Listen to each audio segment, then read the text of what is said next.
नमो अरिहन्ताणं नमो सिद्धाणं नमो आयर्याणं नमो वज्रायाणं नमो लोये सौवसाहुणं जीवम जीवम दौवं जिणवरवसहेण जेणणे दिष्ठं देविन्दविन्दवन्दं वन्दे तं सर्वदा शिरसा।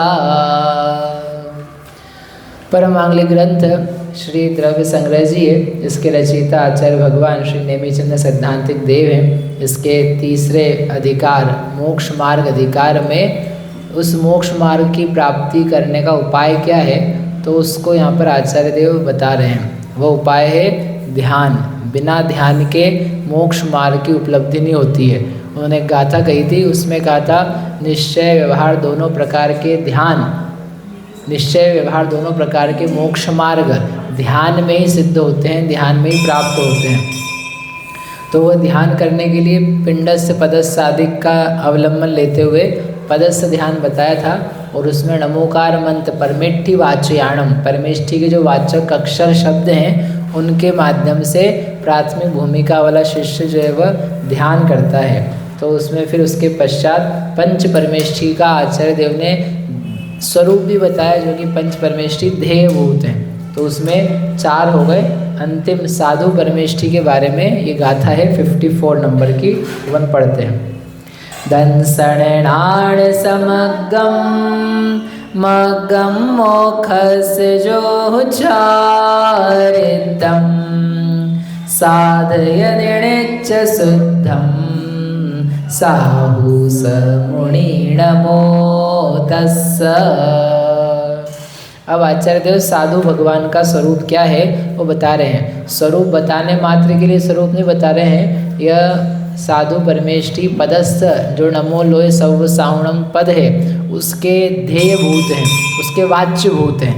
जब अपन कहते हैं नमो लोय सौव साहुणम, अर्थात लोक के सर्व साधुओं को मेरा नमस्कार हो, तो वे साधु जिनको आप नमस्कार कर रहे हो हैं क्या, उसका वाच्य क्या है। शब्द से वाच्य की सिद्धि होती है। कोई शब्द वाचक है तो वो वाच्य को बताने वाला है। तो वो वाच्य कौन कैसे हैं उस बात को बताते हुए ये गाथा का स्वरूप गाथा दी है। तो उन्होंने बोला जो निश्चय रत्नत्रयात्मक निश्चय ध्यान का परंपरा से कारणभूत है और बाह्य अभ्यंतर मोक्ष मार्ग के साधक हैं, ऐसे परम साधु की भक्ति रूप ये ध्यान है। परम साधु जो साधु परमेष्ठी हैं उनकी भक्ति है जिसको, तो उनके लिए यह पदस्थ ध्यान के ध्येयभूत साधु परमेष्ठी को कहा जाता है। बिना साधु में भक्ति हुए ना नमस्कार हो सकता है ना उनका ध्यान हो सकता है। कोई बोलेगा ही क्यों नमो लोय सव सावणम, आपको बोलने की ज़रूरत क्या पड़ रही।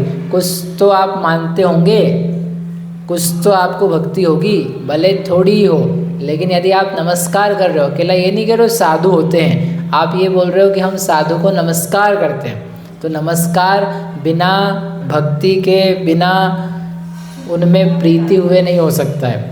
उसके अलग अलग लेवल्स हो सकते हैं। तो आचार्य देव ने वही कहा कि जो परम साधु की भक्ति रूप है, ऐसे पर साधु परमेष्ठी के स्वरूप को हम कह रहे हैं, जो कि ध्यान का परंपरा से कारणभूत है। कैसे में साधु दंसन नाण समगम, ये बन पढ़े। उसके पहले साधु कहते हैं कि इसे पता है साधु का शब्द से अर्थ क्या होता है। जैसे अरिहंत हैं ऐसा बोले तो अरिहंत का अर्थ क्या होता है, जो अरि का हनन करे उससे अरिहंत कहते हैं। अरि यानी होता है शत्रु, जो शत्रु का हनन करे नष्ट करे उससे अरिहंत कहते हैं। सिद्ध किसे कहते हैं, शब्द से सिद्ध का अर्थ क्या है, जो सिद्ध हो चुके हैं, यानी जो निष्पन्न हो गए हैं, कंप्लीट हो गए हैं, उनको बोलते हैं सिद्ध। ये मेरा कार्य सिद्ध हो गया, मेरी पढ़ाई सिद्ध हो गई, मेरे घर के काम सिद्ध हो गए। सिद्ध हो गए ने क्या हो गए, पूर्ण हो गए, कंप्लीट हो गए, तो उनको बोलते हैं सिद्ध। आचार्य किसे कहते हैं, जो आचरण करे कराए उसे क्या कहते हैं? आचार्य कहते हैं। मोक्ष मार्ग का पंचाचार का जो आचरण करे कराए। ऐसे उपाध्याय बताया था पिछली बार। उपाध्याय किसे कहते हैं? जो अध्ययन करे। उपाध्याय ना अध्याय, अध्याय का अर्थ उन्होंने बोला था अभ्यास। जो अभ्यास करे, जिनके पास जाकर के भव्य जीव अभ्यास करें उन्हें बोलते हैं उपाध्याय। तो ये शब्द से अर्थ है, निरुक्ति अर्थ बोलते हैं। अब मेरा आपसे प्रश्न है, साधु इसी प्रकार से किसे कहते हैं? हाँ, शब्द से जो आपको आता है वो तो आते ही। मुनिराज हैं, दिगंबर हैं, निर्ग्रंथ हैं, परिग्रह से रहित हैं, वो साधु होते हैं, ठीक है। लेकिन शब्द से अर्थ क्या निकलता है? मूल गुणों को धारण करते हैं, तो धारण करने वाला धाता कहलाता है।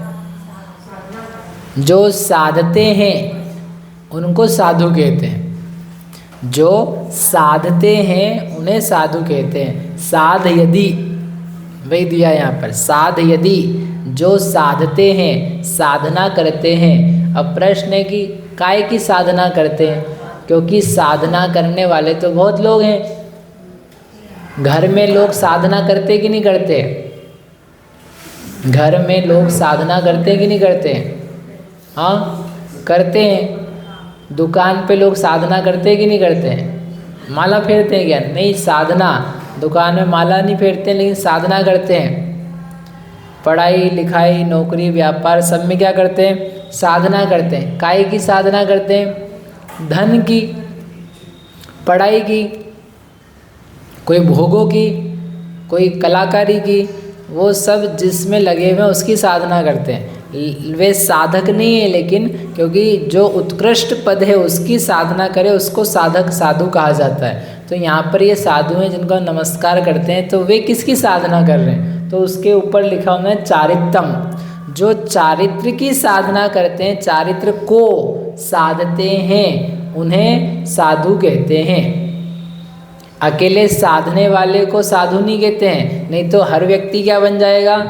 बोले मैं साधना कर रहा हूँ, पैसे की साधना कर रहा हूँ, रोज़ सुबह से उठ जाता हूँ, 6 बजे से काम करता हूँ, पैसा कमाता हूँ, रात को 10 बजे तक मेरे तो खूब साधना चल रही है, धन की साधना। तो तुम धन साधक हो, तुम लोभी हो, तुम साधु नहीं हो। क्योंकि उसके साथ शब्दार्थ के साथ में आगमार्थ भी लगाना होता है। शब्द का अर्थ तो साधना करने वाला है, लेकिन आगम से अर्थ करेंगे तो प्रसंग क्या है? मोक्ष मार्ग का। तो जो मोक्ष मार्ग का कारणभूत है उसकी जो साधना करेगा उसका नाम साधु है। तो मोक्ष मार्ग का प्रधान कारणभूत तत्व क्या है? चारित्रम। चारित्रम प्रवचन सार जी में सूत्र लिखा, चारित्रम खलु धम्मो, धम्मो जोसो समुत्तीर्णिदिठो। चारित्र धर्म है और चारित्र के द्वारा मोक्ष की प्राप्ति होती है। निर्वाणम संपज्जति, निर्वाण की प्राप्ति होती किससे? चारित्र से। अकेले चारित्र से नहीं होती यद्यपि, लेकिन चारित्र से होती है। चारित्र की समग्रता होने पर तत्काल मोक्ष प्राप्त होता है। तो आचार्य देव कह रहे हैं चारित्रम साध्यति, जो चारित्र को साधता है। कैसा है वह चारित्र? तो उसके फिर विशेषण दे रखे, दंसनाण समग्रम, जो दर्शन से और ज्ञान से समग्र हो, जिसमें दर्शन ज्ञान की समग्रता आ रही हो, पूर्णता आ रही हो, वह चारित्र साधते हैं। और कैसा है चारित्र? मोक्षमग्गम, जो मोक्ष का मार्ग है, जो मोक्ष मार्ग स्वरूप है। देखा, मोक्षस्य यानी मोक्ष का, मग्गम, मग्गम यानी मग्गम यानी मग्गम यानी मार्ग। किसका मार्ग? मोक्ष का मार्ग। और कैसा है? नित्य शुद्धम, नित्य, नित्य यानी नित्य, हमेशा, शुद्धम यानी शुद्ध है, जो हमेशा शुद्ध है। ऐसे चारित्रम, चारित्र को जो साधयति, जो साधता है, स मुनि, वह मुनि, साहु, साहु होता है। नमो तस्स, उसके लिए मेरा नमस्कार हो, उनको मैं नमस्कार करता हूँ। ये गाथा का अर्थ है। समझ में आया? क्या समझ में आया? जो दर्शन और ज्ञान से समग्र है, परिपूर्ण है, युक्त है। 1, जो मोक्ष मार्ग स्वरूप है। 2, जो नित्य शुद्ध है वो। 3, ऐसा जो चारित्र है, उस चारित्र को जो साधता है वह साधु मुनि है, उसको मेरा नमस्कार है। ठीक है, तो चारित्र के विशेषण बनाए हैं। चारित्र किस प्रकार का है जिसकी वो साधना करते हैं, उसके विशेषण बनाए। तो विशेषण में लगाया अब अपन अर्थ समझ से, दंसण नाण समग्रम। जो चारित्र है वो कैसा होना चाहिए, दर्शन और ज्ञान से समग्र होना चाहिए। सम्मत्तणाण जुत्तम चारितम मोक्षस मग्गम मोक्षस होदी, 85 काय में लिखा है कुंद स्वामी ने कि दंसणाण संयुक्तम, जो दर्शन और ज्ञान से संयुक्त है, ऐसा चारितम मग्गम मोक्षस्य कारणम होदी, मोक्ष मार्ग का कारण होता है। सर्वत्र ये जिनागम में पद्धति है। अभी अपन ने सूत्र पढ़ा, सम्यक दर्शन ज्ञान चारित्राणी मोक्ष मार्ग है, ये सूत्र पढ़ा था।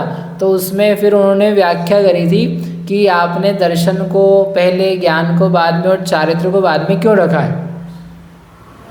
याद आया? पहले सूत्र की टीका में था सर्वार सिद्धि में। तो उत्तर क्या दिया था, चारित्र को सबसे आखिरी में क्यों रखा है? बोलो श्रद्धा, बोलो, आपने तो पढ़ा नहीं है, बोलो। नहीं, ये उत्तर नहीं, जो उत्तर वहाँ दिया था वो बताओ, बोलो। मन का उत्तर नहीं चाहिए।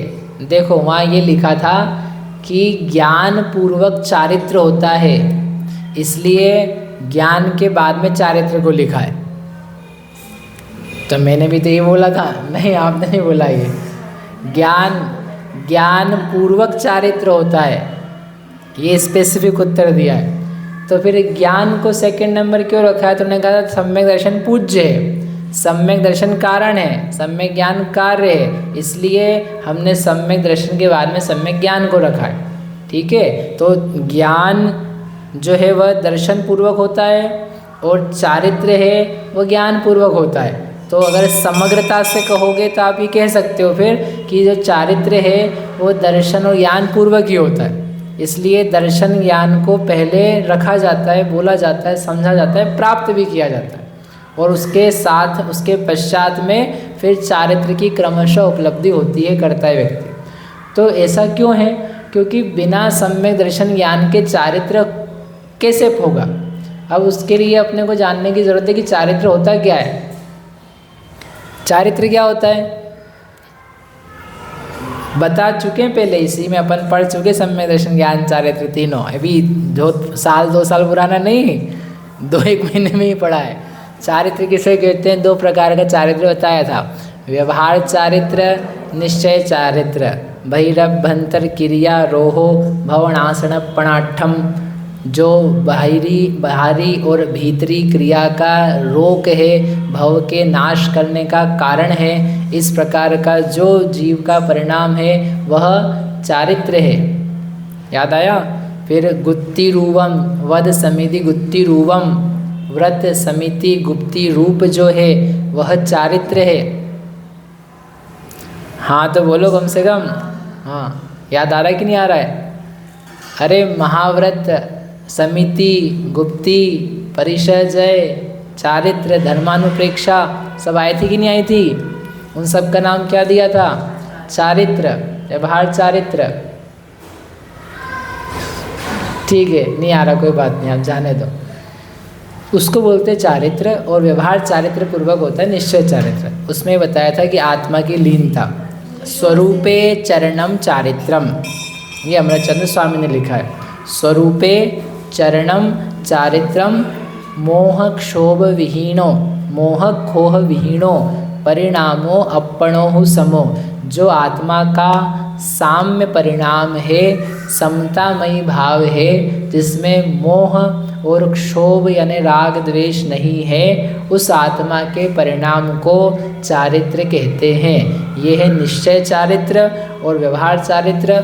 जो इसके साथ में व्रत तप गुप्ति समिति रूप शुभाचरण है, शुभ उपयोग है, उसका नाम है व्यवहार चारित्र।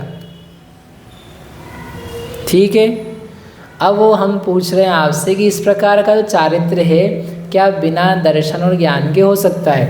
तो कह रहे कि नहीं हो सकता है, क्योंकि बिना दर्शन ज्ञान के, बिना सम्यक श्रद्धान के ये व्यक्ति इस प्रकार से निर्ग्रंथ दीक्षा को प्राप्त कैसे करेगा।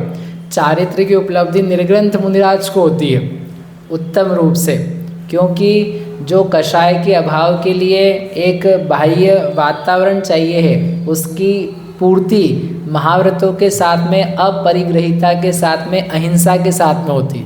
हिंसा भी करता रहे और आत्मा में महान रूप से, बिल्कुल गाढ़ रूप से लीन हो जाए, संभव नहीं है। परिग्रह में चित्त आसक्त भी हो, परिग्रह के साथ में घिरा हुआ हो और वह निश्चिंत होकर के ध्यान कर ले, आत्मा में लीन हो जाए, समता आ जाए, बोले आएगी कैसे।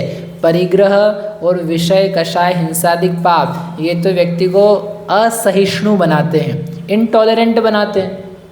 अपने पास जितना परिग्रह है उसके कारण से अपन क्या बन रहे हैं, चंचल बन रहे हैं, क्रूर बन रहे हैं।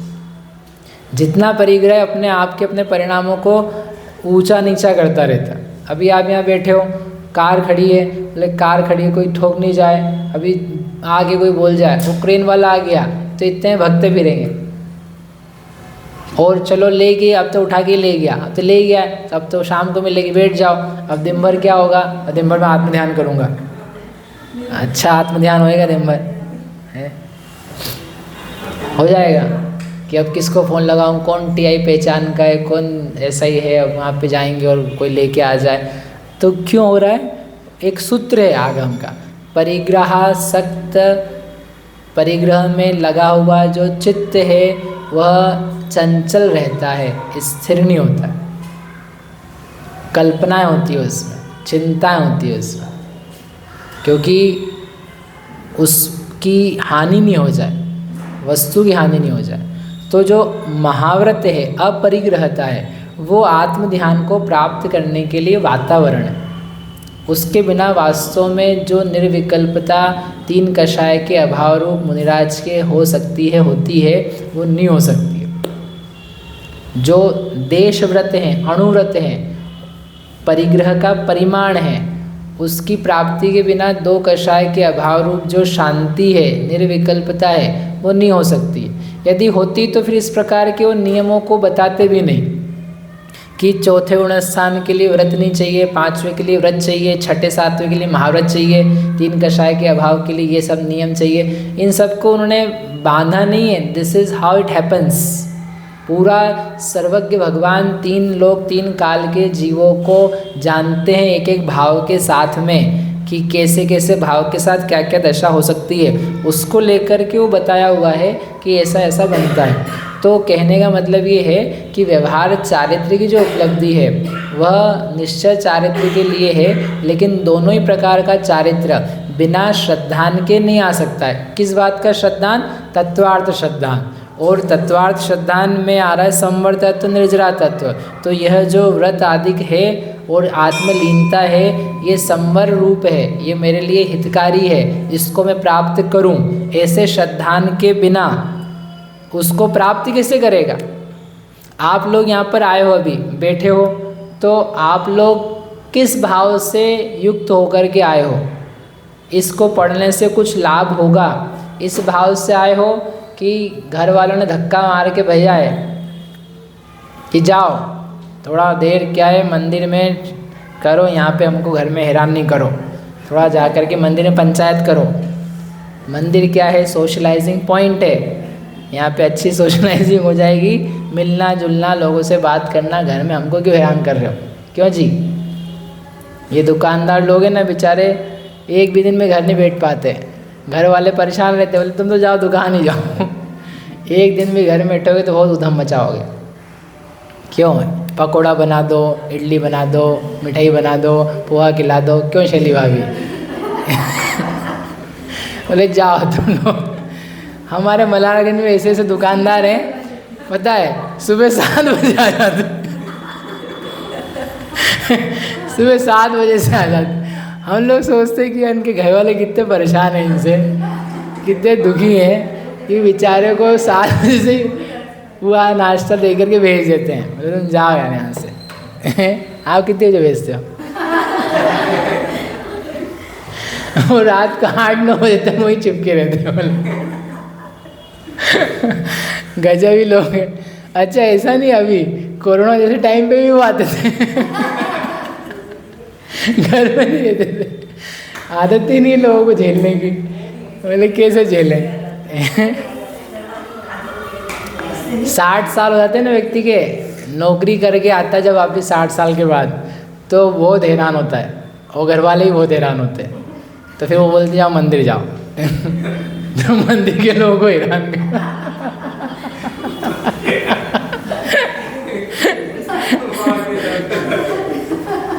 इसलिए लोग भेजे, उसके पहले अपने को आ जाना चाहिए राजन जी। लोग भेजे करके हम जा रहे हैं, इतना विवेक होना चाहिए कि देखो आप 30-25 साल तक घर में नहीं रहे हो, 8 बजे से लेके शाम को 8 बजे तक।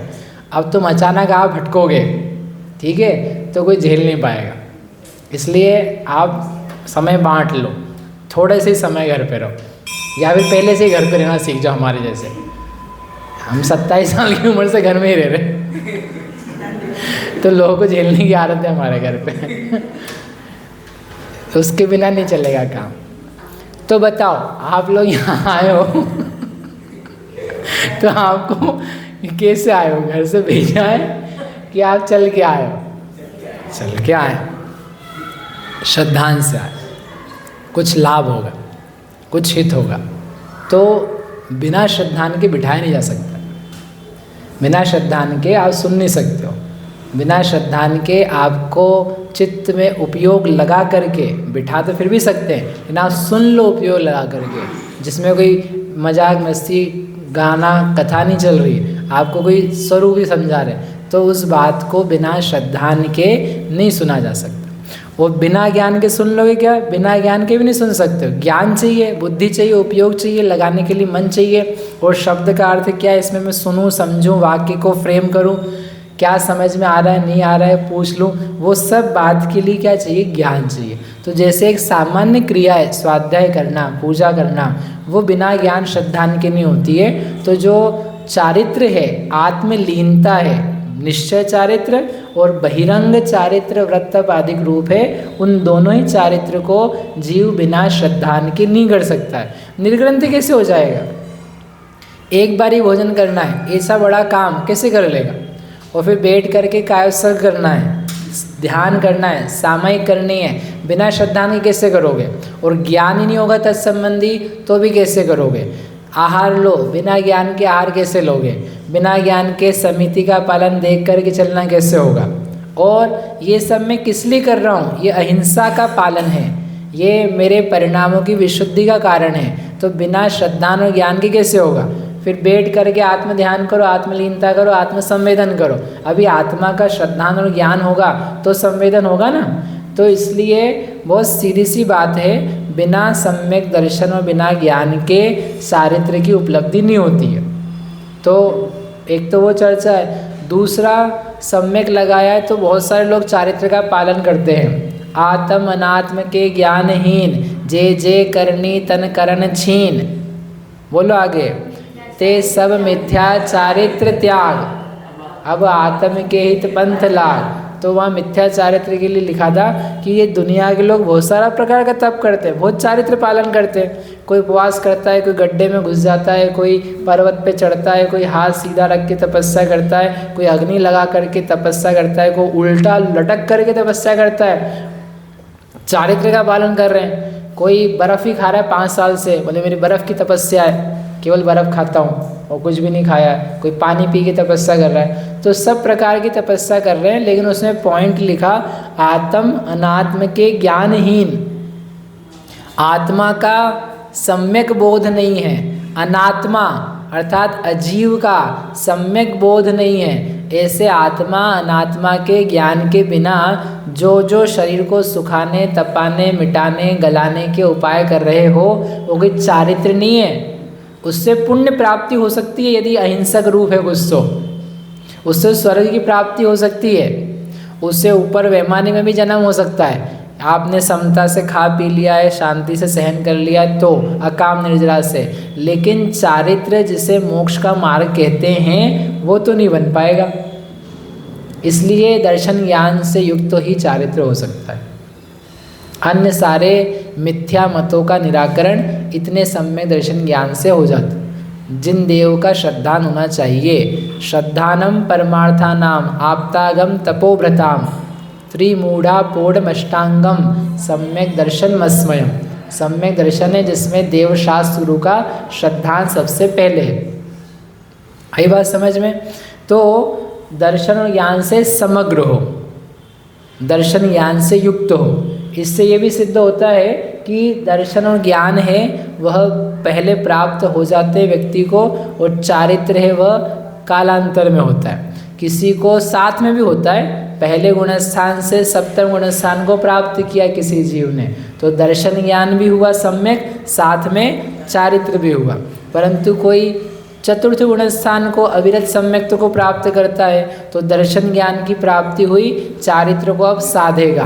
राग द्वेष निवृत्त्यै चारित्रम प्रतिपद्यते साधु। अब राग द्वेष का निवारण करने के लिए जो साधु भला पुरुष है वह चरणम अब चारित्र को प्राप्त करता है। कब?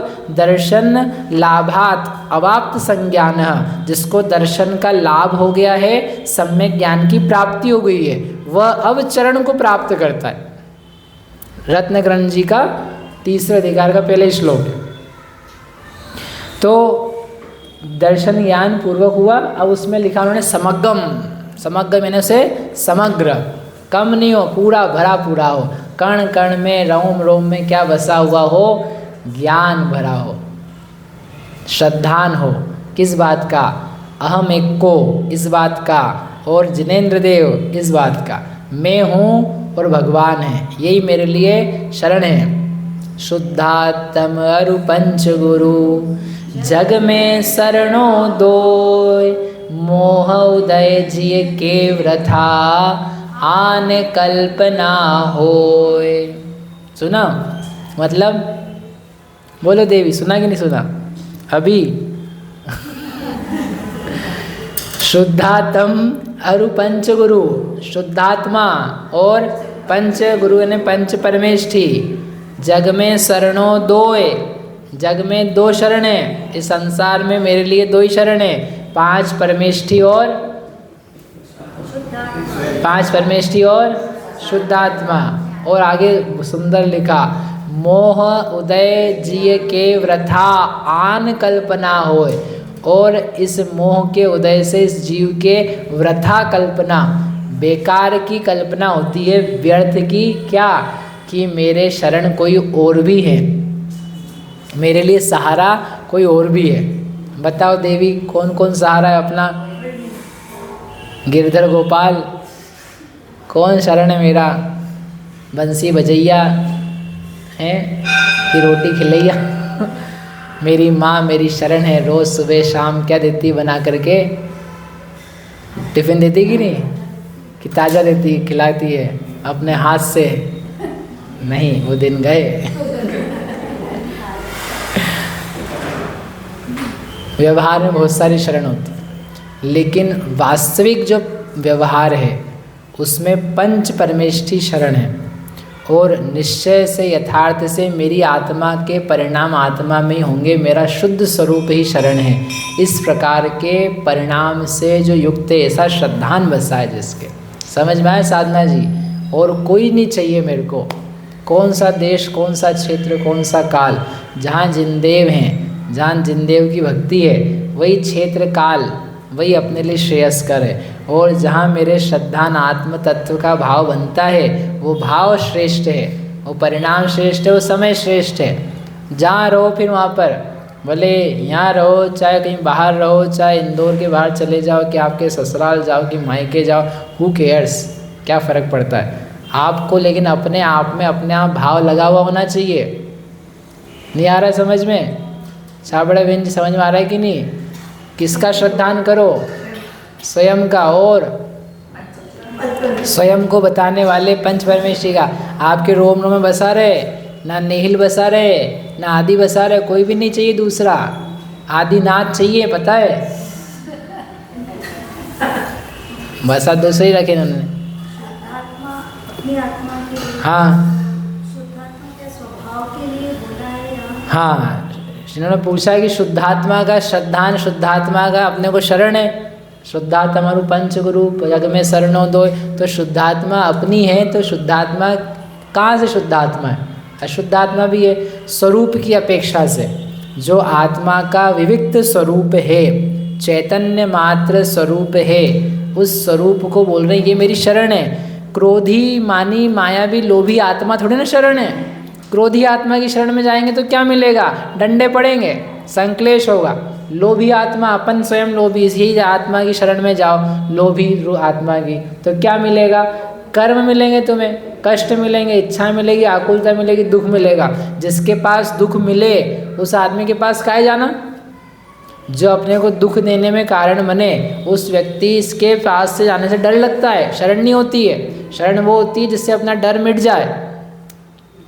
तो आत्मा का चैतन्य मात्र शुद्ध स्वरूप वह है जिसको देख करके सारे भय भग जाते हैं, दूर हो जाते हैं। सम्मा रिट्ठी जीवा निस्संका हुंति निर्भया तेण सत्य भय विप्पमुक्का जम्मा तम्मादु निस्संका।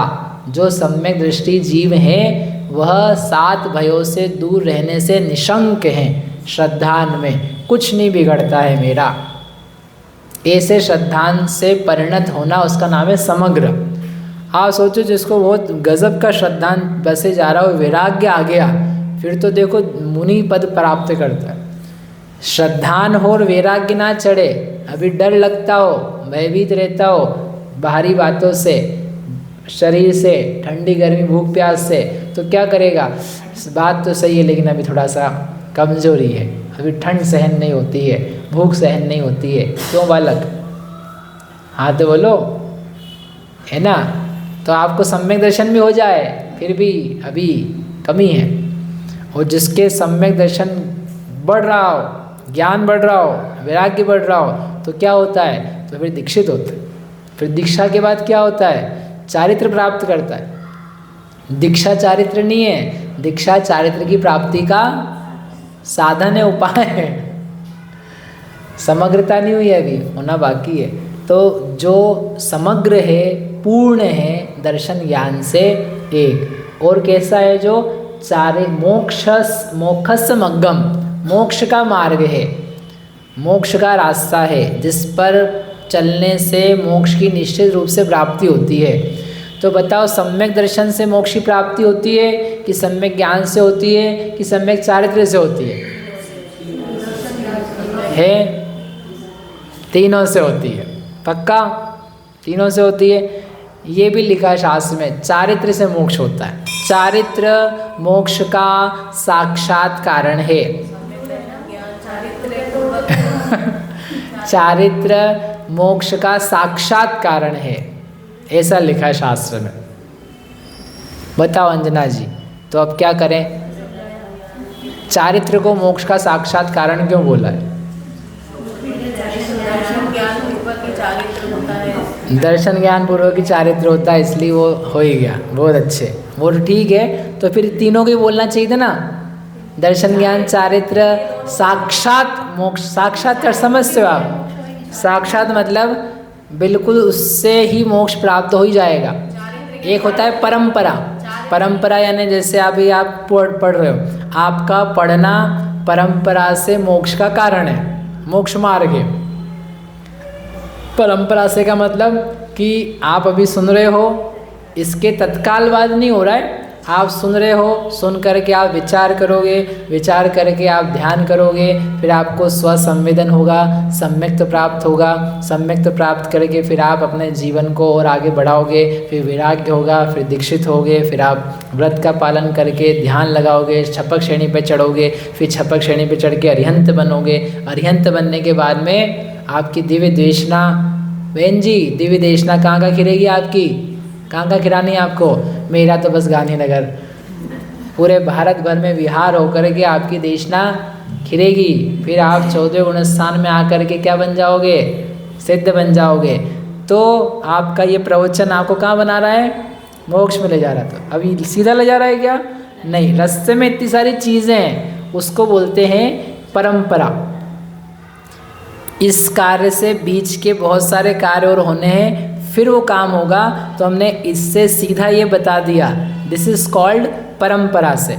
और जो लास्ट में आपने प्राप्त किया था 14वां गुणस्थान, उससे आप सीधे ही मोक्ष में जा रहे हो। तो 14वां गुणस्थान प्राप्त करना मोक्ष का साक्षात कारण। जस्ट पहले जो होता है, किसी भी कार्य के जस्ट पहले जो कारण है उसको बोलते हैं साक्षात कारण। और उस कारण के पहले जो एक परंपरा, मतलब एक लाइन लगी हुई है, ये करोगे फिर ये होगा, फिर ये करोगे फिर ये होगा, फिर करोगे फिर होगा, तो वो जो सारी सीक्वेंस है, तो पीछे के किसी भी कार्य को फिर बोलना कि ये उस कार्य का कारण है, उसको बोलते हैं परंपरा। समझ में आया? जैसे मंदिर आना मोक्ष का कारण है, तो मंदिर आना सीधे मोक्ष का कारण नहीं है, परंपरा से मोक्ष का कारण है। पढ़ना मोक्ष का कारण है, साक्षात की सीधे ही, परंपरा से। पढ़ना ज्ञान का कारण है, परंपरा से कि साक्षात से? हे भगवान, काहे की परंपरा साक्षात नहीं हो रहा है क्या? पढ़ रहे हो आप तो ज्ञान हो रहा है कि कल होगा? अरे आप अभी पढ़ रहे हो कि नहीं पढ़ रहे हो, तो ज्ञान अभी हो रहा है कि कल होगा, कि परसों होगा, कि किसी काल में होगा? अभी हो रहा है ना। तो पढ़ना ज्ञान का साक्षात कारण है, और पढ़ना मोक्ष का परंपरा कारण है। ठीक है? आपका यहाँ से जाना भूख मिटाने का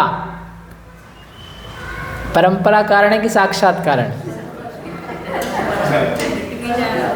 अरे मिट भी जाए ना मिटे वो ऑप्शनल की बात नहीं है। अच्छा बताओ, आप जाओगे घर तो भूख मिटेगी परंपरा से, कि सासू माँ घर जाएगी तो भूख मिटेगी आपकी परंपरा से? मतलब खाना कौन बनाएगा? अरे नहीं, अनिश्चितता कैसे हो सकती है? ठीक है, तो घर जाना जो है वो भूख मिटाने का परंपरा से कारण है, और भोजन करना वो भूख मिटाने का साक्षात कारण है। समझ में आया? रोटी बेलना भूख मिटाने का है, परंपरा से कारण है। रोटी पे घी लगाना भूख मिटाने का परंपरा से कारण है। ग्रास तोड़ना परंपरा की साक्षात परंपरा। अभी भूख मिटने के लिए और कहाँ भाग गई? अभी खाना है, भोजन करना, मुंह में डालना, चबाना। अब हम सूक्ष्म रस से कहें तो परंपरा कह सकते हैं, लेकिन आप रहने दो, साक्षात कारण। ठीक है? तो जो वो कार्य हो रहा है उसके पहले जो कार्य बनते हैं वो कहलाते हैं साक्षात। और बहुत सारे पीछे कार्यों की परंपरा। क्या बिना घर जाए भोजन बना लेंगे क्या? क्या बिना आटा लगाए भोजन बन जाएगा क्या? क्या बिना बेले रोटी बन जाएगी क्या? बिना घी लगाए खिला देंगे क्या? बिना तोड़े खा लेंगे क्या? नहीं, वो सब भी चाहिए, लेकिन वो सब क्या है? परंपरा। वो आवश्यक हैं, लेकिन वे सीधे नहीं प्राप्त करा रहे, उसके बाद और काम करना शेष है। ये बार बार शब्द आता है आगम में, साक्षात कारण और परंपरा कारण। परंपरा, देखो आप कौन सा कार्य देख रहे हो उसके ऊपर व्यवहार निश्चय बनेगा। आप कार्य क्या देख रहे हो? जैसे मैंने अभी आपसे पूछा, ज्ञान हम कर रहे हैं, तो स्वाध्याय कर रहे हो, ज्ञान प्राप्त कर रहे हो, तो स्वाध्याय करना ज्ञान प्राप्ति का साक्षात कारण है कि परंपरा कारण है? साक्षात कारण है। तो निश्चय हुआ कि व्यवहार साक्षात बोल दिया ना आपने, तो यथार्थ ही हो गया, क्योंकि हम कर ही रहे हैं वैसा। कौन सा कार्य और कारण बिठा रहे हो आप? अब आप मोक्ष की बात कर रहे हो यदि, तो मोक्ष के लिए चारित्र, सम्यक चारित्र, आत्मलीनता, जो चौथा शुक्ल ध्यान है वह होना, वह साक्षात कारण है। और बाकी जितने कारण बोल रहे हो आप पहले के, वो सब व्यवहार कारण है, परंपरा कारण है। सम्यक दर्शन भी कारण नहीं है, सम्यक ज्ञान भी कारण नहीं है। सम्यक दर्शन, सम्यक ज्ञान मोक्ष का साक्षात कारण नहीं है। बोलो कुछ बोलना है तो। सम्यक दर्शन और सम्यक ज्ञान मोक्ष का साक्षात कारण नहीं है। क्यों नहीं है? क्यों नहीं है? क्योंकि भाई तुम सम्यक दर्शन ज्ञान करके कब से बैठे हो? कब से बैठे हो? 66 सागर पहले तुमने सम्यक दर्शन कर लिया था। 66 सागर पहले, इतना पहले सम्यक दर्शन हो सकता है। सम्यक दर्शन हो गया, और सम्यक दर्शन के साथ में क्या चल रहा था तुम्हारे साथ? सम्यक ज्ञान चल रहा था। तो तुमने ज्ञान दर्शन कर लिया, बट तुम घूमे जा रहे हो। 66 सागर, 66 सागर, you are just moving around the dev manushya dev manushya dev मनुष्य करके हैं, तो मोक्ष हुआ ही नहीं है। तो फिर चारित्र, तो चारित्र व्रत ध्यान भी किया, मुनि व्रत भी धारण किया, समग्र चारित्र, पूरा चारित्र चाहिए, अधूरा नहीं चाहिए। ज्ञान पूरा हो जाए तो मोक्ष मिल जाएगा क्या? नहीं मिलेगा। सम्यक तो पूरा हो जाए तो मोक्ष मिल जाएगा क्या? नहीं मिलेगा। चारित्र पूरा हो जाए मोक्ष मिल जाएगा क्या? मिल जाएगा। कहाँ चारित्र पूरा होता है? 14वें गुणस्थान, 14th, 13 में भी नहीं होता है। कहाँ होता है? 14 में। 14 के भी अंत समय में पूरा कराएंगे, जब सारे कर्म निकाल मारे, कारण भी गया कार्य भी गया, तब चारित्र की क्या हुई? पूर्णता। तब पूरा चारित्र हुआ, लो तत्काल, तत्काल मोक्ष लो आप। इसलिए चारित्र जो है वह मोक्ष का साक्षात कारण है। केवल ज्ञान मोक्ष का साक्षात कारण नहीं है। क्यों नहीं है? सालों से केवल ज्ञानी महाराज बैठे हैं, सालों हो गए, हजारों साल हो गए, करोड़ों साल हो जाते हैं, पता है? करोड़ों साल हो जाते हैं। 70,56,000 करोड़ करोड़ वर्ष, 8 साल कम करो, उतने वर्ष हो जाते हैं केवल ज्ञानी होकर के। केवल ज्ञानी भगवान विहार करके सबको प्रवचन देते, लेकिन मोक्ष नहीं होता है। ऐसा हो सकता है कि नहीं? ऐसा हो सकता है। तो क्यों नहीं हुआ? क्यों नहीं हुआ? ज्ञान नहीं क्या उनको? है। सम्यक तो नहीं क्या? है। तो क्या बचा है? चारित्र। आयु कर्म नहीं, चारित्र।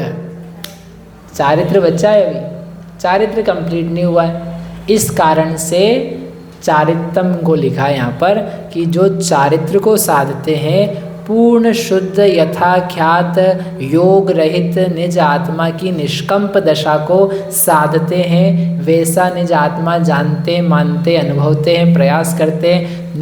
निरंतर सतत अनुभवामः चैतन्य चिन्हम, अनंत चैतन्य चिन्हम, अनंत चैतन्य जिसका लक्षण है, ऐसे आत्मा का जो अनुभव करते हैं वह मोक्ष का मार्ग चारित्र है। उसकी जो साधना कर रहे हैं, प्राप्त कर रहे हैं, वे साधु हैं।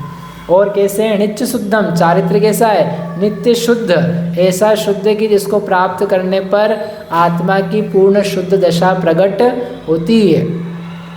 चारित्र की पूर्णता हो जाए तो आत्मा पूर्ण शुद्ध हो गया, कंप्लीट हो गया, आत्मलीन हो गया। अब कुछ भी उसके करने का काम बचा नहीं, शेष नहीं रहा। ऐसा चारित्र जो साधते हैं वे साधु हैं, उनको नमो तस्स, हमारा नमस्कार हो। कैसे हैं वे?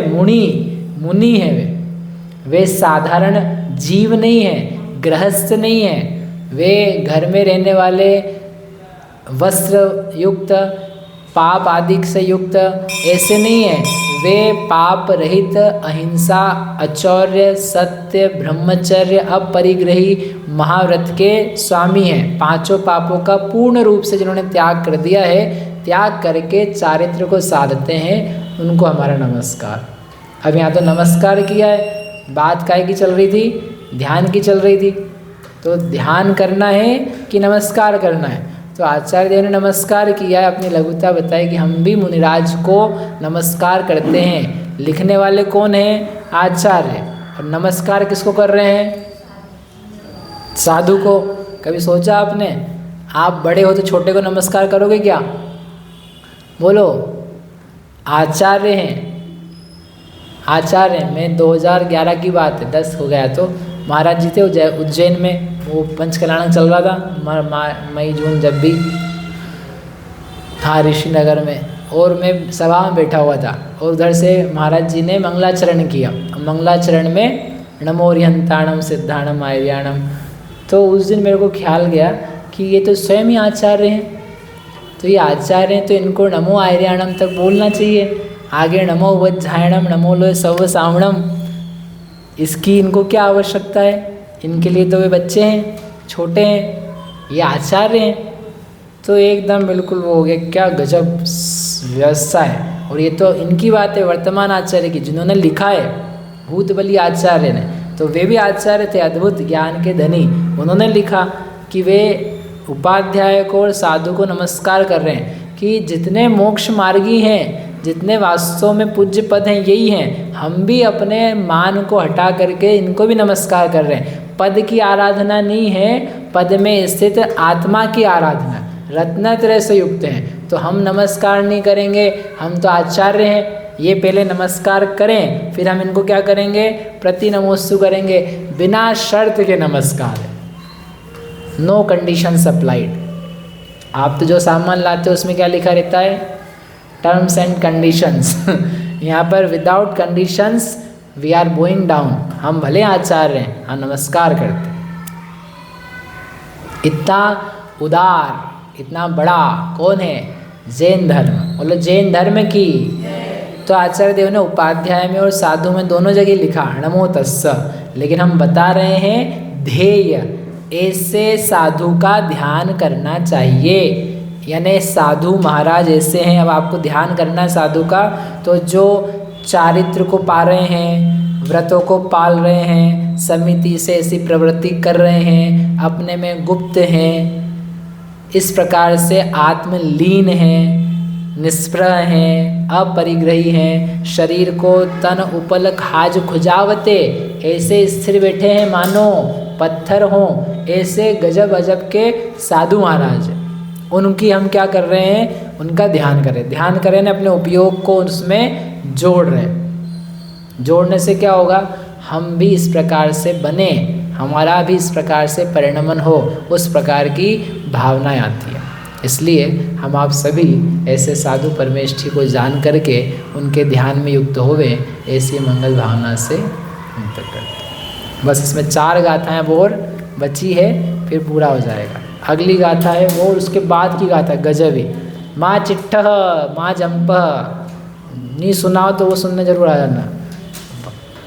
अंतिम शुद्ध ध्यान क्या होता है वो वहाँ पर दिया है। ठीक है। निज निधि निज में बताई,